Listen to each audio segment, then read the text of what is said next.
L'islam, c'est l'immigration. Là, en ce moment, avec le grand remplacement, hein, ils arrivent. Tous, ils arrivent. Dans mon village, dans la Creuse, à moi, ils arrivent tous. Ils arrivent, ils vont nous ouvrir. Ils vont rentrer dans nous. Ils vont refermer, ils vont marcher comme nous, mais c'est pas nous. Qu'est-ce que c'est que cette France qui chie dessus en permanence? C'est incroyable. Je crois un week-end chez Orpea, faut qu'ils arrêtent.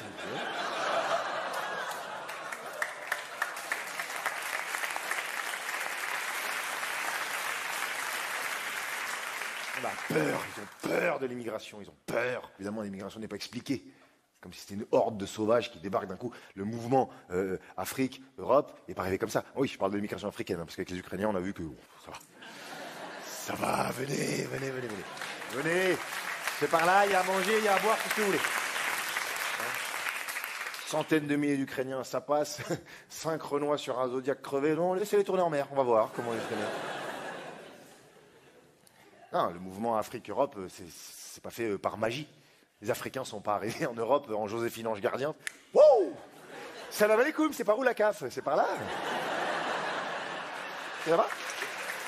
J'adore ce système d'aide sociale. D'accord que l'esclavage, c'était pas sur la base du volontariat. Hein, ils ont dû aller les capturer. Quand t'es obligé de capturer des gens pour qu'ils viennent dans ton pays, c'est qu'ils ont pas envie. Hein, je pense. Imagine avant qu'ils arrivent, l'Afrique, soleil permanent, faune, flore magnifique, des diamants sous les pieds, culture, université, les ancêtres d'Idriss Elba et de Beyoncé qui se trimballent à moitié à poil toute la journée. Je crois vraiment que les gens de là-bas, ils sont dit, ah viens, on part d'ici, on va à Dunkerque, c'est plus doux.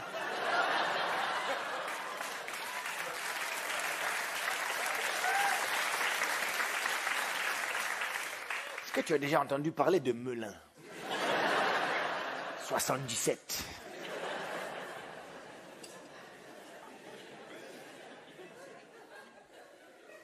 Pareil, avec ce qui s'ensuit, la colonisation, tu vois, dont on veut toujours pas nous parler, comme si ça n'avait pas existé. Tu regardes même dans les livres d'histoire, c'est même pas un chapitre, même pas un paragraphe, c'est un petit encadré bleu. Le saviez-vous?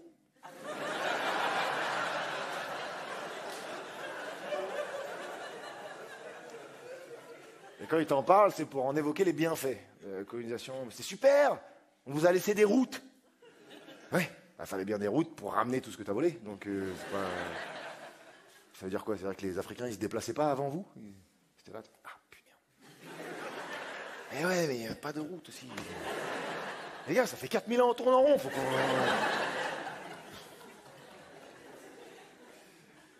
problème, c'est que on n'explique jamais ce lien entre colonisation et immigration, alors que tu peux l'expliquer à un gamin de 5 ans. Il y a quelqu'un, il rentre chez moi, et il me met un coup de pied, il ouvre mon frigo, il prend tout ce qu'il y a dans le frigo, et il se barre chez lui. Et ben le lendemain, je mange chez lui. Qu'est-ce que tu veux, qu'est-ce que... Ouais.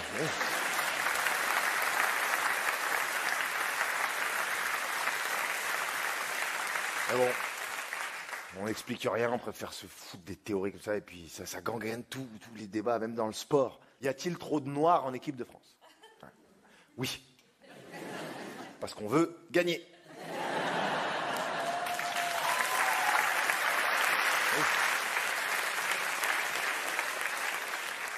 C'était notre ami Zemmour qui avait dit ça. Il a dit, ouais, il y a trop de noirs en équipe de France. Pas de réaction, pas de bad buzz, rien. On gagne la Coupe du Monde. Là, t'as un journaliste américain qui va dire, c'est pas la France qui a gagné, c'est l'Afrique qui a gagné. Et là, tout le monde, non! Ils sont à nous, ces noirs, d'accord? C'est les nôtres, hein? Paul Pogba, Poitou-Charentes, c'est à nous, c'est à nous. C'est mon arrière-grand-père qui a acheté son arrière-grand-père, hein? J'ai encore le ticket, tu te fous de ma gueule? C'est à nous, c'est à nous. Ils sont tous à nous, là, les Bembélé, Bimbili, Bambala, là, c'est à nous, ça. Oui, Bemboulou, Boulou, ah, comment il les trouve, ces noms de famille aussi, oh. Ils jettent une casserole dans les escaliers, le bruit que ça fait, ça devient nom de famille. Ouais, c'est raciste, c'est raciste, c'est raciste. Ah. Après, le sport, c'est un petit peu peut-être le seul endroit où il y a encore un peu d'exemplarité, où il y a un peu de méritocratie, tu vois. Je sais pas moi, il y a plein d'exemples dans le sport. Mbappé, c'est un exemple ou pas? Ah, c'est timide, hein.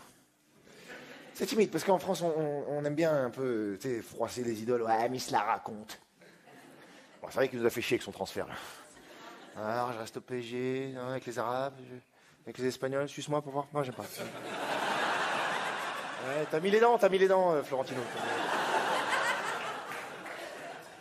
Et bon, il se la raconte.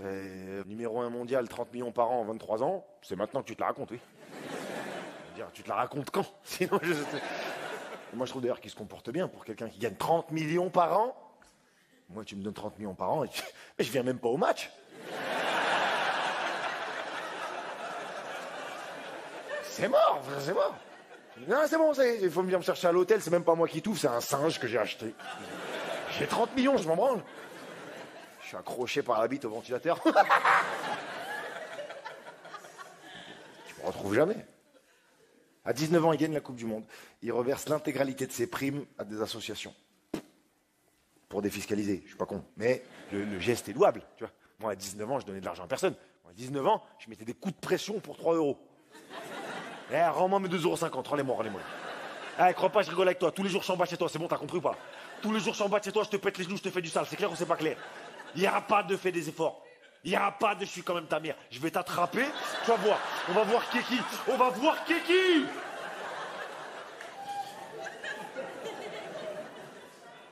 Bon, autre exemple. N'Golo Kanté, exemple ou pas? Ah, voilà, ça, hein, le petit noir besogneux qui ferme sa gueule, la France, elle aime bien. Ça, elle adore ça. La France de Michel Leb. Ouais. Michel Leb. Il voulait revenir sur scène, Michel Leb. Ah, il a dit, ouais, j'en reviens. T'as pas Twitter, Michel, t'as pas suivi. Avec son sketch, là, l'Africain. Tu sais, où il est blanc, Michel Leb, pour ceux qui ne voient pas qui c'est, et il imite un homme noir, et il dit, c'est pas mes lunettes, c'est mes narines. J'ai pris un peu de recul. Et le plus grave dans ce sketch, c'est pas de dire, c'est pas mes lunettes, c'est mes narines. C'est pas grave. Le vrai problème, c'est que quand il dit, c'est pas mes lunettes, c'est mes narines, en même temps, il imite un singe. C'est ça qui est raciste dans son sketch. Et c'est ça qu'il comprend pas. Pour qu'il comprenne, il faudrait changer sa perspective, tu vois. Il faudrait qu'il y ait un humoriste noir sur scène qui fasse un sketch qui s'appelle l'Européen, où il imite un animal, tu vois, je sais pas, un écureuil. Plus petit, plus stressé. Et pendant qu'il fait l'écureuil, tu vas lui dire, c'est pas mes lunettes, c'est mes narines. Il dit, ben non, c'est pas une noisette, c'est ma bite.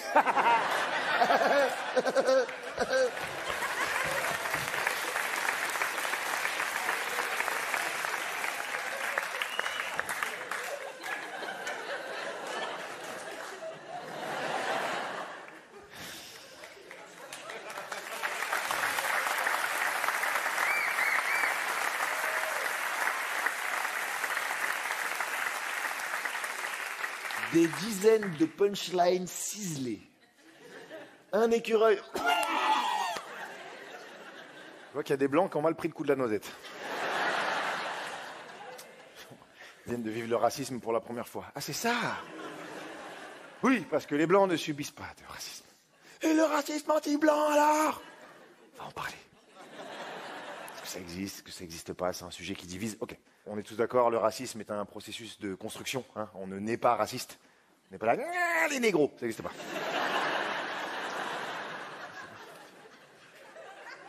C'est une construction. D'accord.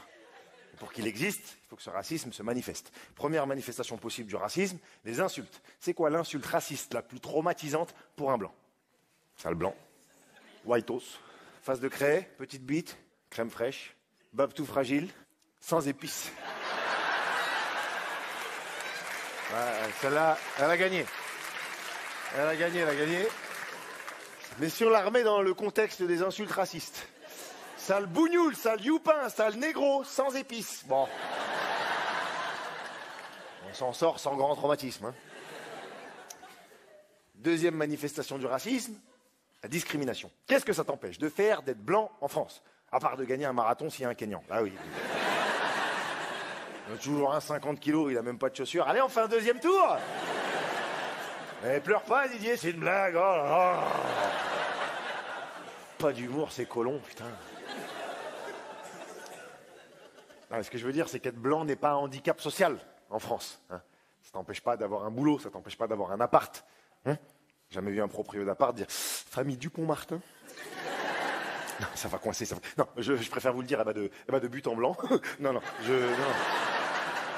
je fais pas confiance à des gens qui, quand ils font à manger, ça sent rien. Ouais, je suis désolé. Non, excusez-moi. Non, non, non, non. Excusez-moi. Oui, mais... Qu'est-ce qu'ils font? Ils bouffent de l'eau chaude. Qu'est-ce qu'ils font? Ils sont passés des siècles à voler des épices, ils en mettent pas dans les plats. Qu'est-ce que tu veux que je te dise? Regarde ce qu'ils font à Noël. Pour célébrer la naissance d'un enfant, ils prennent une dinde, ils lui mettent des marrons dans le cul. C'est qui? Évidemment, ça non plus, ça n'existe pas. Dernière manifestation possible du racisme, la violence. Et il est vrai que parfois il y a des non-blancs qui agressent des blancs. C'est vrai. Mais ils les agressent pas parce qu'ils sont blancs, ils les agressent parce qu'ils ont un iPhone. Ça n'a rien à voir. C'est de la violence commerciale, pas ethnique. Mais moi, ça me touche, parce que je ne peux pas laisser mon peuple sans défense face à ça. Tu vois. Oui, mon peuple, oui. Je suis à moitié blanc, les gars. Hein, Team White. Ouais, on me vire vite fait de cette communauté, souvent avec cette fameuse phrase. Oui, mais toi, tu viens d'où? Je viens d'où? Je suis des fruits et légumes, moi, pour que tu saches d'où je viens, ouais, t'as besoin. Je viens d'un côté blanc. Hein. Moi, ma famille blanche, elle est issue de Verdun. Vous voyez Verdun? Là où la guerre, elle n'est pas finie, là-bas. Ah ouais, là-bas, tu te balades dans la forêt, le garde champêtre, il dit « Attention, il y a encore des obus !» Et il y a quoi? Il y a des snipers allemands dans les arbres aussi? Parce que quand vous passiez vos vacances à la plage, à la montagne, à Disneyland, moi, je passais mes vacances à l'ossuaire de Douaumont, d'accord? Ceux qui ne savent pas, c'est le plus grand cimetière militaire de la Première Guerre mondiale. C'est des hectares de tombes. Et moi, j'étais là, à 6 ans. C'est quoi tout ça, monsieur? Et moi, j'étais là. Mais moi, j'ai 6 ans. Le poids mental de la souffrance humaine, ça va me déglinguer, hein? C'est-à-dire, moi, dans 25 ans, je fais l'écureuil sur scène, là, vous comprenez?